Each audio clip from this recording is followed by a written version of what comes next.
এমন দামি নবী, রহমতি নবী তুমি আমি চিনলাম না।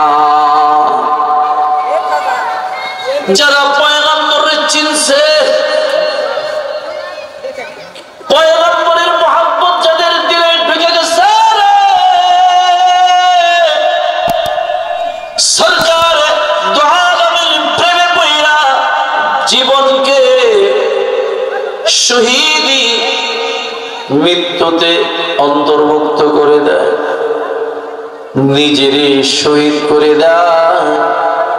এ ভাই যুবক, ওই পঞ্চগড়ের দিকে তাকাও।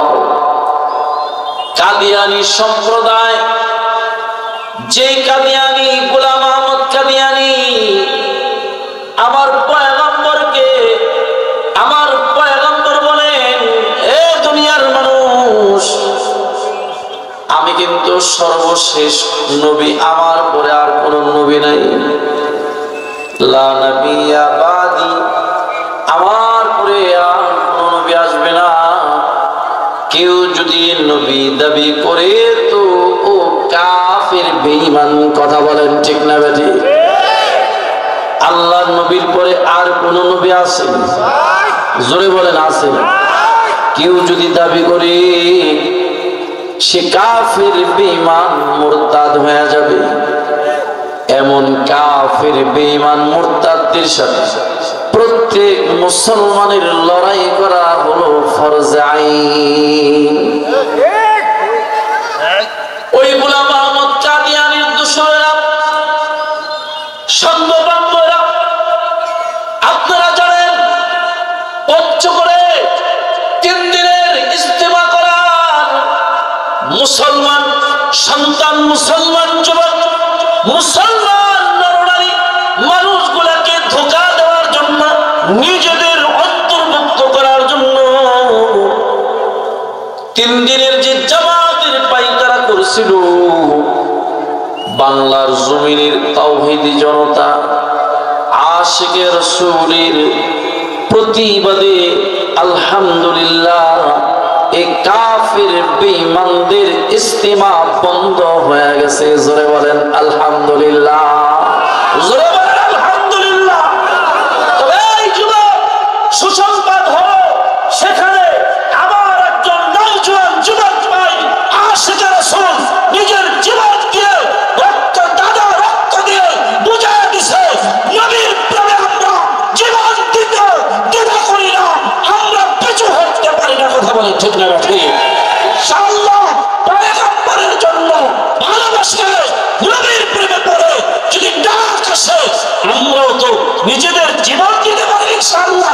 কারা কারা দুই হাত তুলে দেখা রাজি আছে তো ইনশাআল্লাহ, অন্তর থেকে ইনশাআল্লাহ।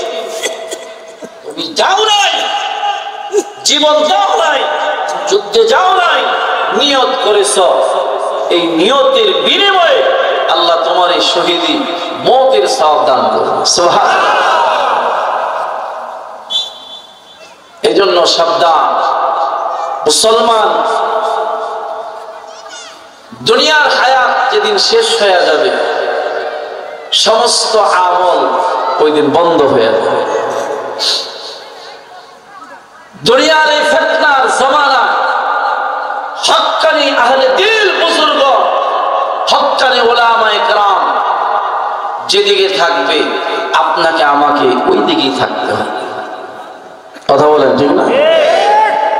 আপনার মসজিদের ইমাম সাহেব, খতিব সাহেব, মাদ্রাসার মুহতামিম, মাদ্রাসার যে উস্তাদরা আছে, এলাকার মুফতি সাহেব, হাফিজ কোরআন যারা আছে, এনারা যেই দিকে আছেন, আলহামদুলিল্লাহ আমরা ওই দিকে থাকবো। কথা বলেন ঠিক না?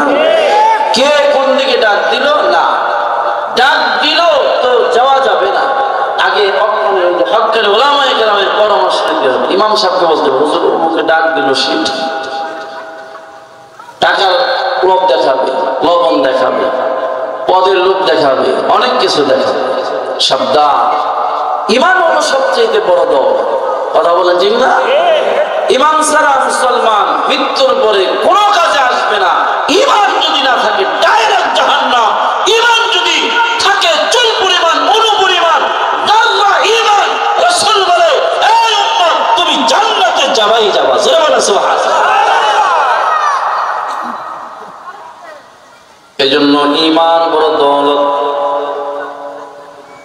ঈমান অবশ্যই রাখতে হবে, ভয় মালিককে করতে হবে।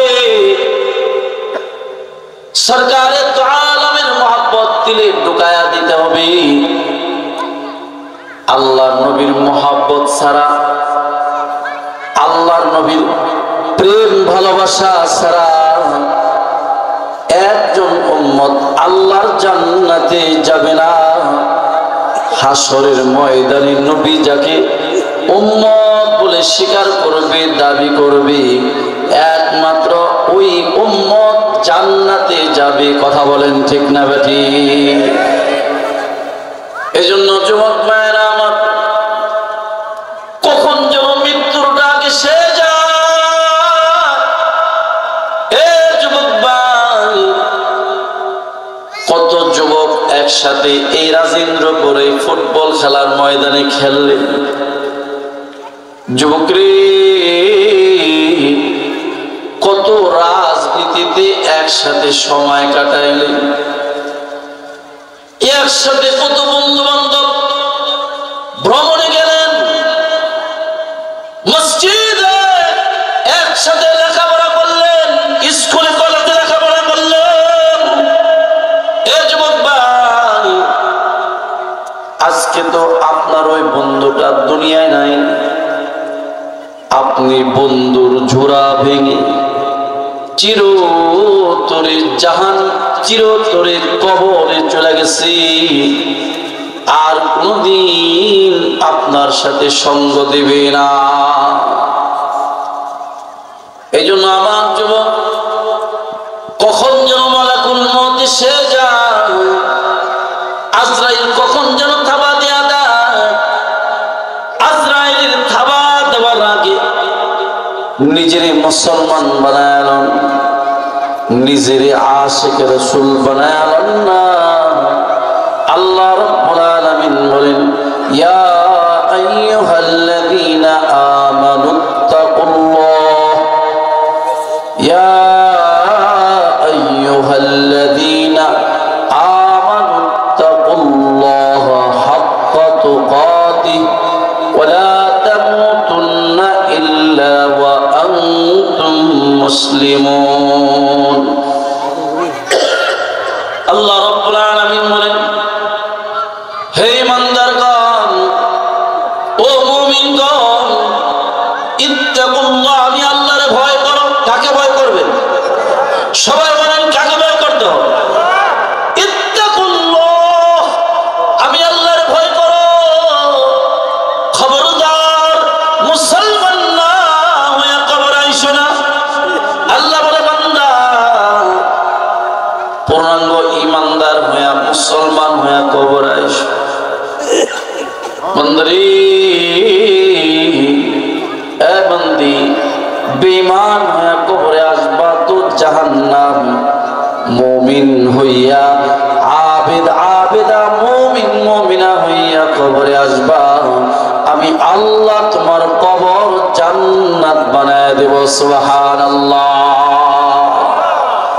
এজন্য আমার বাবাজিরা, আল্লাহর নবী সরকারে দু আলম পয়গম্বরের মুহাব্বত দিলের ভিতরে ঢুকায়া দেন, হায়াতের ভিতরে আল্লাহর নবীর সুন্নাহগুলা ঢুকায়া দেন, হায়াতের জিন্দেগিতে পয়গম্বরের উসওয়াতগুলোর উপর আমল শুরু করে দেন। আল্লাহর পয়গম্বর কেমন বড় বরকতি নবী ছিলেন। আপনার আমার পয়গম্বরকে আল্লাহ কত দামি করে বানাইছেন রে যুবক। হযরতে মা আমেনা বলে, দুনিয়ার মানুষ, আমার মুহাম্মদ এখনো দুনিয়া আগমন করে না। আমি আমেনার গর্ভে আমার মুহাম্মদ, দুনিয়ার মানুষগো, আমার পয়গম্বর মুহাম্মদুর রাসূলুল্লাহ সাল্লাল্লাহু আলাইহি ওয়াসাল্লাম, আমি আমিনার গর্ভে, আমি আমিনা মুহাম্মদকে লইয়া চলাফেরা করি।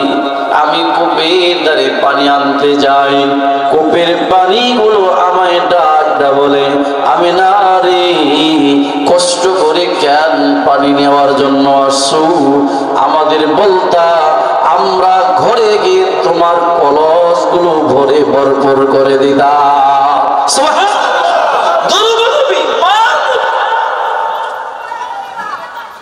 আল্লাহ পয়গম্বর চিল্লাম না যুবক, সরকার আলমের সুন্নাত পুরা পালন করো বাবা।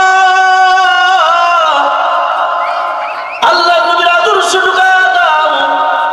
কেমন নবী, কেমন মায়ার নবী, দয়ার নবী, কেমন রহমতি নবী তোমার আমারে আল্লাহ তাআলা দান করছে। মুজিজাওয়ালা পয়গম্বর হাবিবে কিবরিয়া নবী আলাইহিস সালাতু ওয়াস সালাম সাহাবায়ে কেরামের জামাত নিয়ে সফরে বের হয়ে গেছেন। আল্লাহ পয়গম্বর সাহাবায়ে কেরামের জামাত নিয়ে সফরে বের হয়ে গেছেন।